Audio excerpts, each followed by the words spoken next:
So we don't think there are going to be very many cryptocurrencies. In fact, Bitcoin owns the cryptocurrency space when it comes to pure crypto. Bitcoin is the cryptocurrency, and we think it's going to be the biggest one by far. Bitcoin is set to dominate the market and remain the clear leader in the crypto space.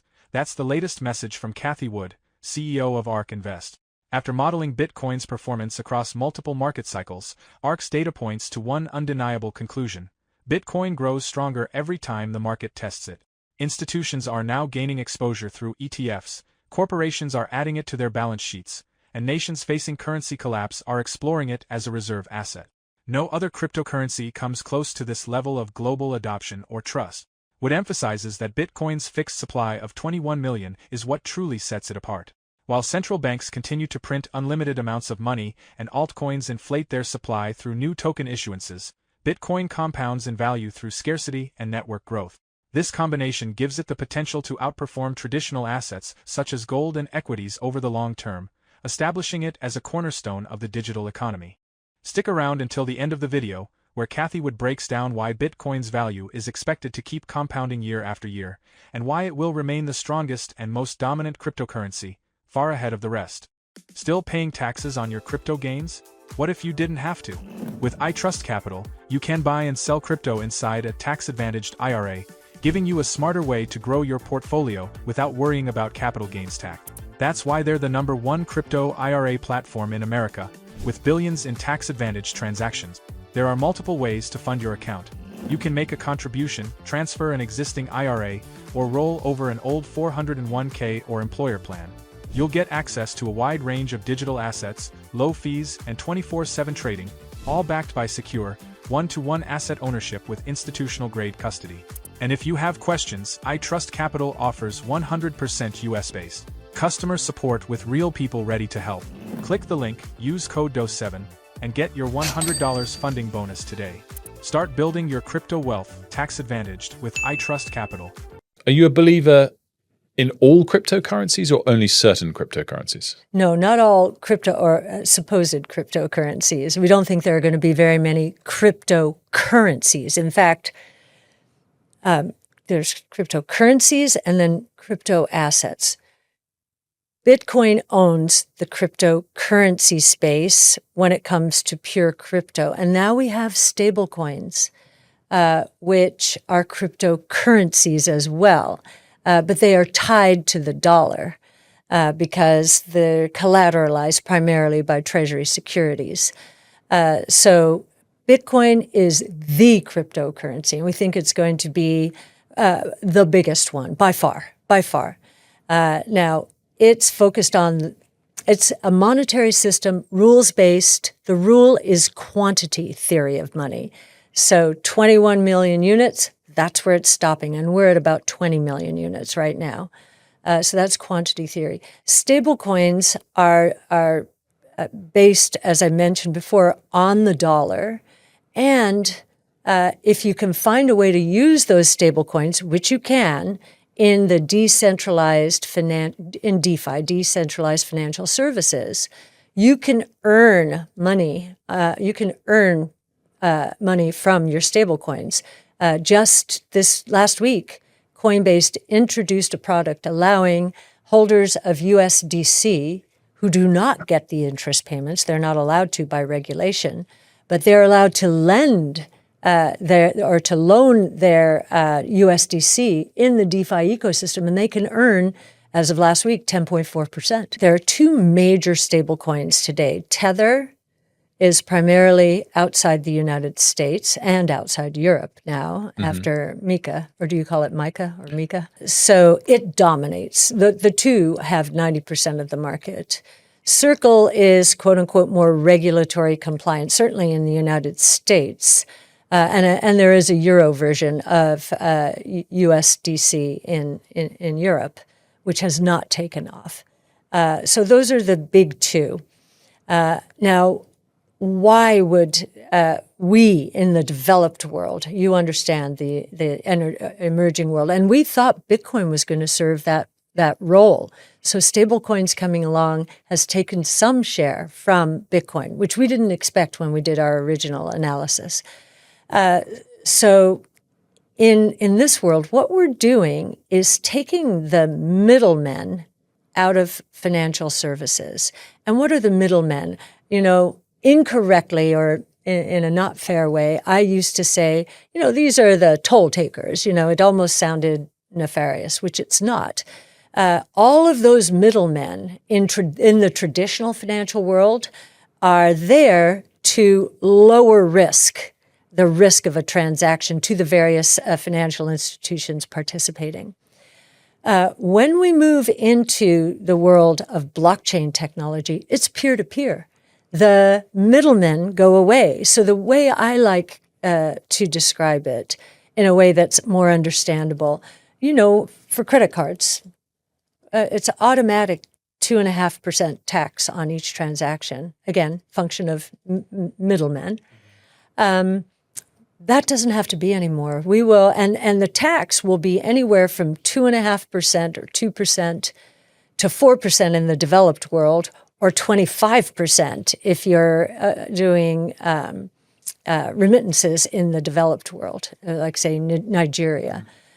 All of that flattens out and goes to fee-based to the blockchains, which will drop to 1% or less. But these are transparent ecosystems. And, many loans are over-collateralized. And we learned this during Three Arrows and Luna and that whole meltdown. Anyone who was on-chain, their collateral was wiped out right away. Meaning the financial institutions got their money back. If you were in the opaque and very centralized FTX ecosystem, you lost all your money. So it actually was safer to be on-chain than to be at FTX, which of course was a fraudulent company. So Bitcoin serves three roles. And yes, and we would differ with I know you Tom. get on very well with Tom. And we do. And you buy Bitmine. Yes. So the three roles, Bitcoin, as I mentioned, is the global monetary system. Rules-based, quantity rule to be sure. And that alone is a very big idea. It is also a technology. So layer one, blockchain technology, never been hacked. The other blockchains cannot say that, right?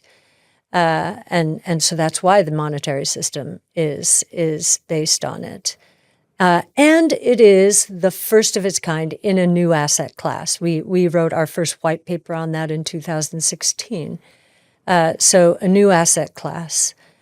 So it's got three very important attributes to it. I do think that Ethereum is playing a very important role, and therefore Ether, the native currency, in the DeFi ecosystem. Cathie Wood highlighted three key reasons why Bitcoin stands apart from every other digital asset. First, Bitcoin is a global monetary system governed by immutable rules of scarcity. Its supply is permanently capped at 21 million coins, making it the purest form of digital sound money ever created. Second, it is battle-tested technology. Bitcoin's Layer 1 blockchain has never been hacked, a feat unmatched by any other network of its scale. This proven security cements its role as the most credible base layer for global value transfer. Third, Bitcoin has evolved into a new asset class recognized across institutional portfolios, regulatory frameworks, and even national reserves, solidifying its position within the global financial system. Wood also acknowledged Ethereum's important role in powering the DeFi ecosystem, especially as Layer 2 solutions like Coinbase Space and Robinhood's upcoming chain drive more activity to the network. Still, she maintains that Bitcoin will remain the largest and most dominant cryptocurrency for the foreseeable future. Let's return to her discussion to hear her full explanation.